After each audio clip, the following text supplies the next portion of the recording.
Hello everyone, today we will start with unit number 1 of DSC 8 Urban Geography. Before starting, I request you to subscribe to my channel which motivates me to create more content. I created this video after observing that there was no video available on this subject on YouTube.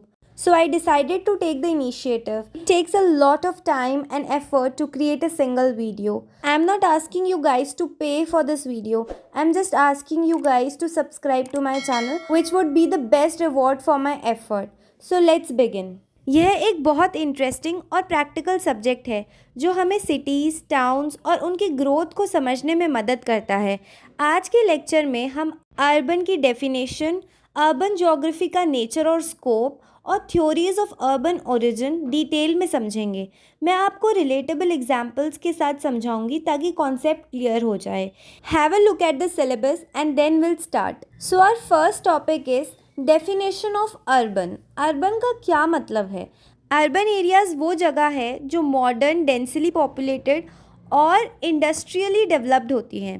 Rural areas के opposite urban areas में agriculture dominate नहीं करता बल्कि industries और services होती हैं। की characteristics of urban areas. First, high population density.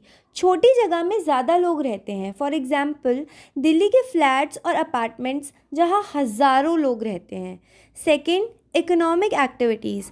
ज़्यादातर लोग ऑफिसेज, फैक्ट्रीज़ या बिजनेसेस में काम करते हैं। फॉर एग्जांपल बेंगलुरु एक अर्बन एरिया है जहाँ आईटी कंपनीज डोमिनेट करती हैं। Third, infrastructure. Roads, transport systems और मॉल्स अच्छे से डेवलप होते हैं। फॉर एग्जांपल जयपुर के प्लान्ड मार्केट्स जैसे बापू बाज़ार।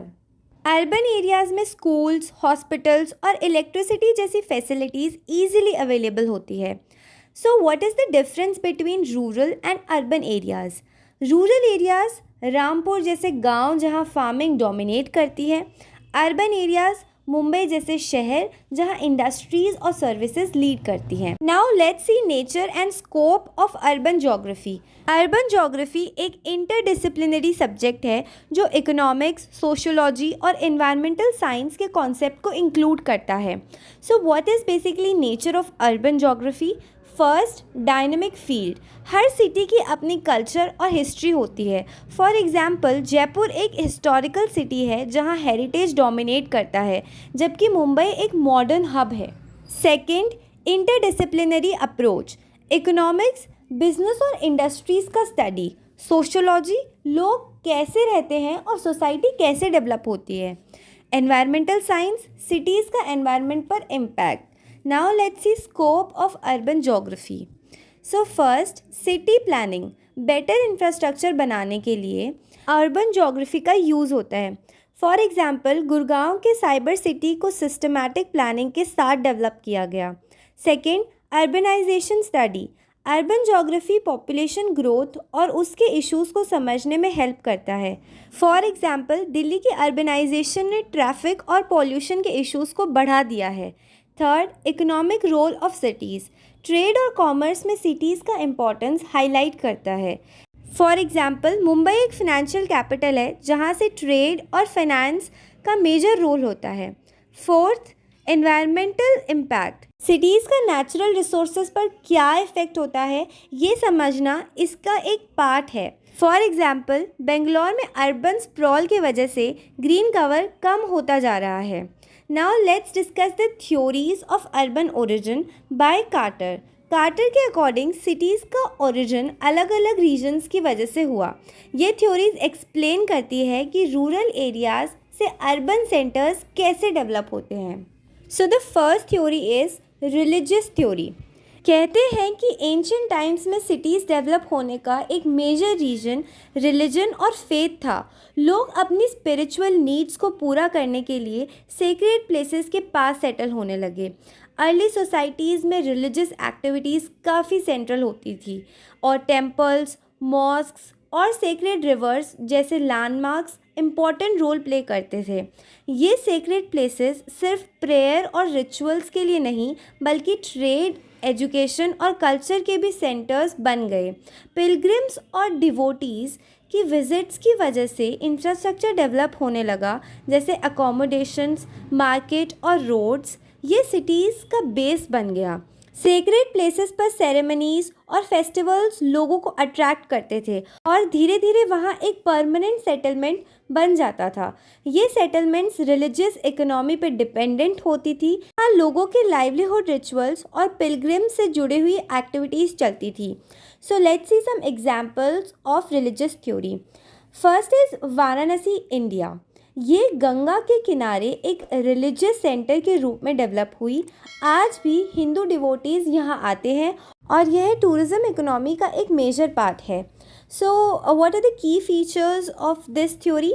सेक्रेड स्ट्रक्चर्स जैसे टेम्पल्स और मॉस्क्स सिटी के सेंटर में होते हैं। पिलग्रिम्स और रिलीजियस फेस्टिवल्स की वजह से सेटलमेंट्स डेवलप होती हैं। इंफ्रास्ट्रक्चर, ट्रेड और लोकल इकोनॉमी पिलग्रिम्स और रिलीजियस सर्विसेज पर डिपेंड होती है। Now let's see defence theory. इस थ्योरी के मुताबिक सिटीज़ इनिशियली डेवलप हुई सिक्योरिटी और प्रोटेक्शन के लिए। एंशियंट सोसाइटीज़ को हमेशा इन्वेजन्स और नेचुरल डेंजर्स का रिस्क होता था। इस वजह से लोग स्ट्रैटेजिक लोकेशंस पे सेटल होने लगे। लोग उन जगह सेटल होते थे जो नेचुरल प्रोटेक्टेड हो, जैसे हिल्स, रिवर साइड्स या डेजर्ट्स। फोर्टिफिकेशन जैसे सिटी वॉल्स, गेट्स और वॉच टावर्स बनाए गए टू इंश्योर कि सिटी को आउटसाइड थ्रेट से बचाया जा सके। ये सिटीज़ काफ़ी प्लान्ड होती थी, जहाँ एक सेंट्रल फोर्टिफाइड एरिया होता था जहाँ लोग इमरजेंसी सिचुएशन में शेल्टर लेते थे। ये डिफेंस ओरिएंटेड सेटलमेंट्स सिर्फ सिक्योरिटी के सेंटर्स नहीं, बल्कि धीरे धीरे एडमिनिस्ट्रेटिव और कल्चरल हब्स बन गए। ट्रेड और कॉमर्स भी ऐसे सेफ लोकेशंस में ग्रो होने लगे। For example, Jaipur, India. इस सिटी का डिज़ाइन ऐसा किया गया कि ये एक फोर्टिफाइड सिटी हो जिसमें प्रोटेक्टिव गेट्स और वॉल्स हैं जो इसे इन्वेडर्स से सेफ बनाते हैं। So what are the key features? City का लेआउट डिफेंस के लिए बना होता था। नेचुरल बैरियर्स जैसे माउंटेन्स और रिवर्स का यूज़ सिक्योरिटी के लिए किया जाता था। फोर्टिफिकेशंस और वीपन स्टोरेज सिटी प्लानिंग का इम्पॉर्टेंट पार्ट होता था। Now economic theory. ये थ्योरी एक्सप्लेन करती है कि सिटीज़ का ओरिजिन मेजरली ट्रेड और कॉमर्स की वजह से हुआ। लोग ऐसे एरियाज़ में सेटल होने लगे जो ट्रेड के लिए आइडियल लोकेशन पे थे, जैसे कोस्टल एरियाज़, रिवर बैंक्स या क्रॉस रोड्स। ट्रेड ने लोगों को इकोनॉमिक अपॉर्चुनिटीज़ दी और ये सेटलमेंट्स ज़्यादा अट्रैक्टिव होने लगी। इनिशियली ये मार्केट्स के रूप में शुरू हुई जहाँ लोकल और इंटरनेशनल गुड्स का एक्सचेंज होता था। धीरे धीरे ये ट्रेड सेंटर्स परमानेंट सेटलमेंट्स बन गए और इनका एक्सपेंशन अर्बनाइजेशन के रूप में हुआ। क्राफ्ट्समैन, ट्रेडर्स और लेबरर्स यहाँ माइग्रेट करने लगे और ये सिटीज़ इंडस्ट्रियल हब बनने लगे। इकोनॉमी की ग्रोथ ने ज़्यादा इंफ्रास्ट्रक्चर और एडवांस्ड फैसिलिटीज़ की डिमांड की, जो सिटीज़ को और मॉडर्न बनाता गया। फॉर एग्ज़ाम्पल, मुंबई, इंडिया पहले एक पोर्ट टाउन था, लेकिन अपनी स्ट्रैटेजिक लोकेशन की वजह से ये इंडिया का फाइनेंशियल कैपिटल बन गया। What are the key features? Economic activities जैसे ट्रेड और क्राफ्ट्स डोमिनेट करती थी। कनेक्टिविटी और एक्सेसिबिलिटी जैसे पोर्ट्स और रोड्स डेवलपमेंट में इम्पॉर्टेंट रोल प्ले करते थे। Now agricultural surplus theory. इस थ्योरी के अकॉर्डिंग एग्रीकल्चर का डेवलपमेंट और सरप्लस फूड प्रोडक्शन सिटीज़ के ओरिजिन का एक मेजर फैक्टर था। जब फार्मिंग ज़्यादा प्रोडक्टिव हुई तो लोगों के पास बेसिक फूड नीड्स पूरी करने के बाद भी एक्स्ट्रा फूड बचा। इस सरप्लस ने लोगों को फार्मिंग के अलावा नए ऑक्यूपेशंस एक्सप्लोर करने के लिए टाइम दिया, जैसे क्राफ्टिंग, ट्रेड और एडमिनिस्ट्रेशन। इस तरह की डिवीज़न ऑफ लेबर और स्पेशलाइजेशन के साथ सेटलमेंट्स एक्सपैंड होने लगी। विलेजेस ज़्यादा ऑर्गेनाइज्ड और एडवांस बन गए और वहाँ की पॉपुलेशन बढ़ने लगी, जो सिटीज़ का बेस बनी। फॉर एग्जाम्पल, मेसोपोटामिया ये फर्टाइल क्रेसेंट रीजन में डेवलप हुई थी, जहाँ एग्रीकल्चर में प्रोडक्टिविटी बढ़ने की वजह से सिटीज़ का इमर्जेंस हुआ। Second example is Indus valley civilisation. Advanced irrigation और सरप्लस फूड प्रोडक्शन की वजह से मोहनजोदारो और हड़प्पा जैसे अर्बन सेंटर्स डेवलप हुए। What are the key features of this theory? Agriculture से related advancements, irrigation systems, surplus food काफ़ी इंपॉर्टेंट थे। अर्बन सेंटर्स में स्पेशलाइज्ड वर्कर्स जैसे क्राफ्ट्समैन और ट्रेडर्स डोमिनेट करते थे। Now the fifth theory is social theory. ये थ्योरी सजेस्ट करती है कि लोग बेटर लाइफस्टाइल, एजुकेशन और कल्चरल अपॉर्चुनिटीज़ की तलाश में सिटीज़ में शिफ्ट होने लगे। अर्बन एरियाज़ में ज़्यादा एडवांस फैसिलिटीज़ जैसे स्कूल्स, हॉस्पिटल्स और एंटरटेनमेंट ऑप्शंस अवेलेबल होते थे जो लोगों को अट्रैक्ट करते थे। सिटीज़ का ओरिजिन इस वजह से हुआ क्योंकि वो प्रोग्रेस और ग्रोथ के सेंटर्स बन गए।